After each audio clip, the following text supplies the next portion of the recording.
Humanitarians Keep Your Humanity, Part 5, C.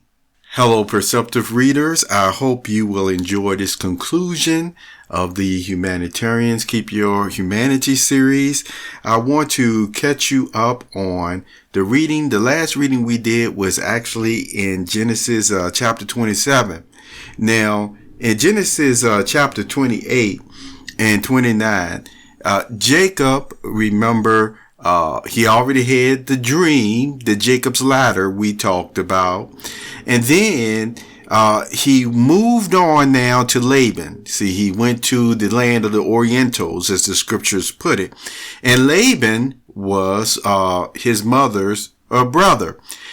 Now, it's interesting because for all intents and purposes, see, Laban knew God's name as well.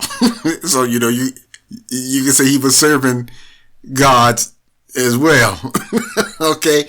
But you can actually still see the different types of customs and maybe even practices if you read all of the accounts from even Genesis chapter 29 all the way to like 30, 31 and things of that nature,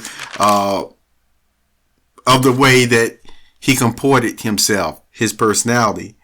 What I want to do is actually just still read the part of the wages. You see, the wages that Jacob requested. See, he already worked for his wives, Rachel and Leah. They have children, so now he's a family man already. And so now we come to Genesis chapter 29. And we're going to pick up, let's see,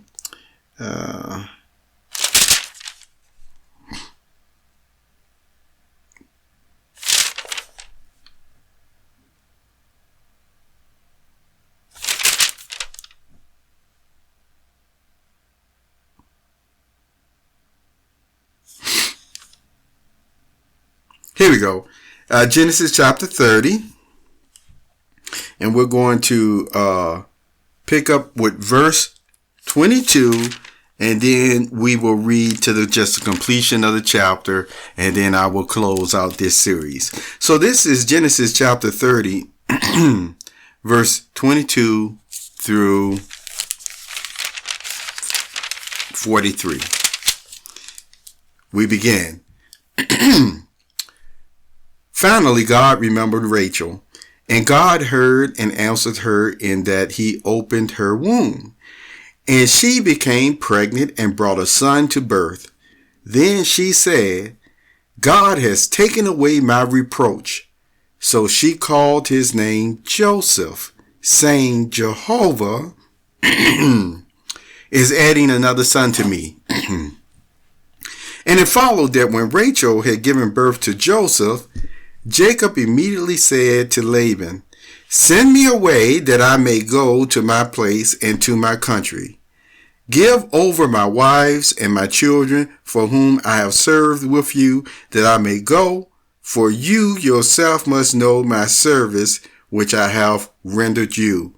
Then Laban said to him, if now I have found favor in your eyes, I have taken the omens to the effect that Jehovah is blessing me due to you. And he added, stipulate your wages to me, and I shall give them. So he said to him, you yourself must know how I have served you, and how your herd has fared with me, that it was little that you actually had before my coming, and it went expanding to a multitude, and that Jehovah blessed you since I stepped in. So now when am I to do something also for my own house? Did you notice that, Perceptive Readers? Jacob said, look, you have prospered by me working for you. Now here it is. He's a family man now. And so now Jacob is saying, hey, what am I going to do for my own household? See, we talk like that today, don't you? Well, Jacob was talking the same way. And it was nothing shifty about it. It was nothing unreasonable about it. It was the right thing to do. He was due wages. Okay? So in verse 31, then he said, what shall I give you? Laban speaking here. And Jacob went on to say, you will give me nothing whatsoever. If you will do this thing for me, I shall resume shepherding your flock. I shall continue guarding it. I will pass among your whole flock today. You set aside from there every sheep speckled and with color patches, and every dark brown sheep among the young rams, and any color patched and speckled one among the she-goats. Hereafter such must be my wages, and my right doing must answer for me on whatever future day you may come to look over my wages. Everyone that is not speckled and color patched among the she-goats and dark brown among the young rams is something stolen, if it is with me. Stop right there. You see? Clear cut negotiations of a contract. Also, Jacob made verifiable means of whether he was stealing his wages or not. Why? Because you could actually tell from the colors or the genes, the fur, if you will, of these goats. You see, there's a difference between white and black here. See how clear cut a contract supposed to be? And so notice what happened here in verse 34. To this, Laban said, why, that is fine. Let it be according to your word. See, I'm stopping right here too, because see, back in the day, when word meant something, it was already bound up in honor, your name, and everything.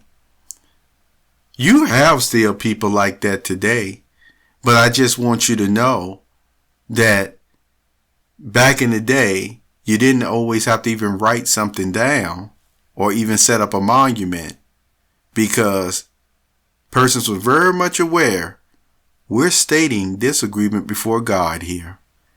We're going to let our yes mean yes, you see, or our no, no. So go on to verse 34. To this Laban said, okay, verse 35. Then he set aside on that day the he-goats, striped and colored patch, and all the she-goats, speckled and colored patch, every one in which there was any white, and everyone dark brown among the young rams, but he gave them over into the hands of his sons. After that, he set a distance of 3 days' journey between himself and Jacob was shepherding the flocks of Laban that remained over.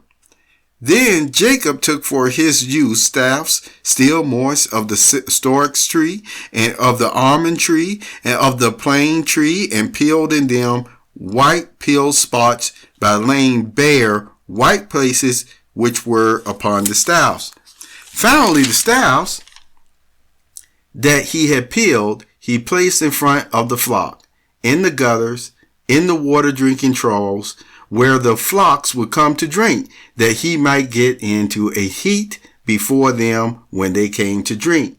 Consequently, the flocks would get in heat before the staff. And see, that just goes on to show the rest of this reading to verse 43 about how Jacob's flock was increasing. And it actually became noticeable because in Genesis chapter 31, verse 1, it states, in time he got to hear the words of the sons of Laban saying, Jacob has taken everything that belonged to our father. He has amassed all this wealth.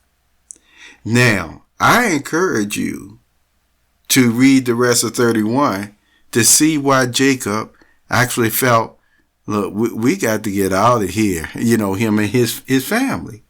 You can already get an idea from the talk that was going through Laban's own sons.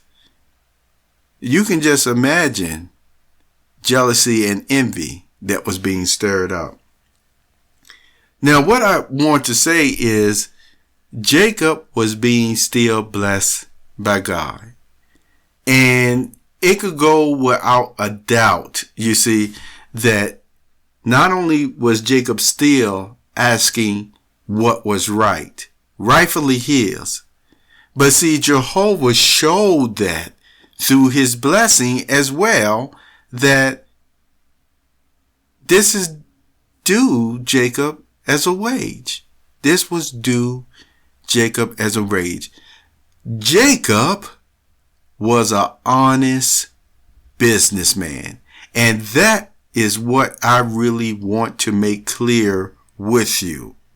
Jacob was an honest businessman.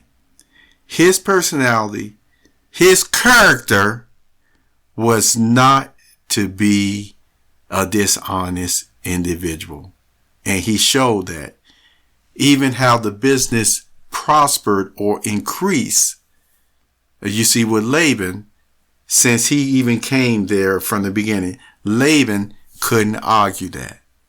And if you look at the way that Laban pulled that stunt with them, from when at first he actually wanted Rachel, and then he switched them up so that Jacob had to work longer for him. And so then he went away with, two wives.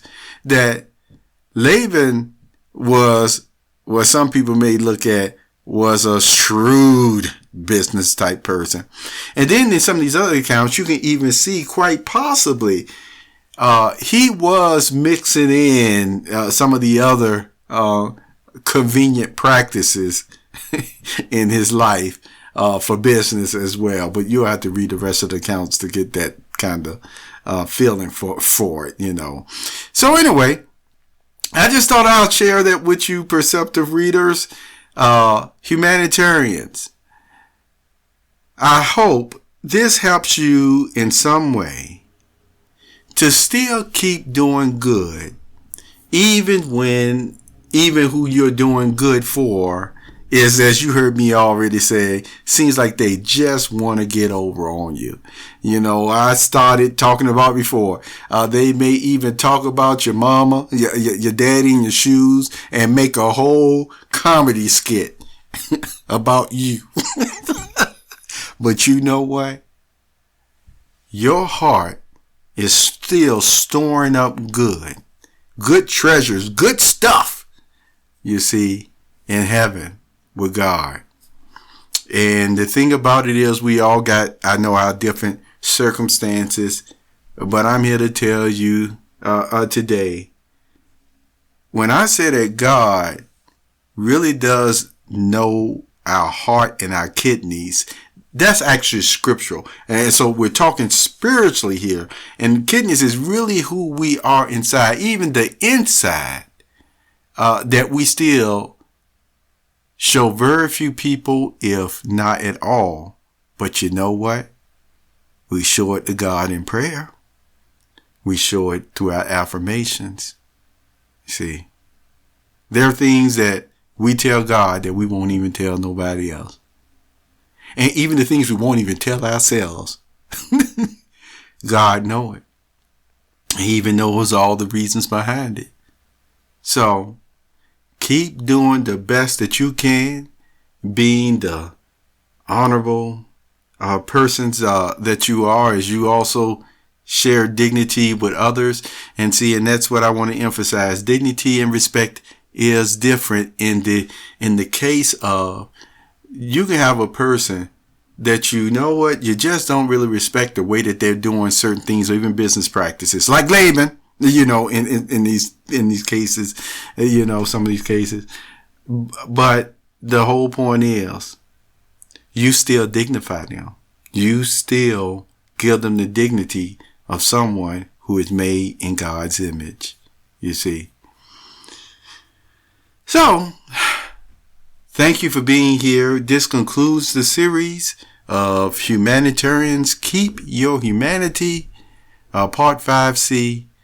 You have a very wonderful day, and thanks for visiting the James PoeArtistry Productions website.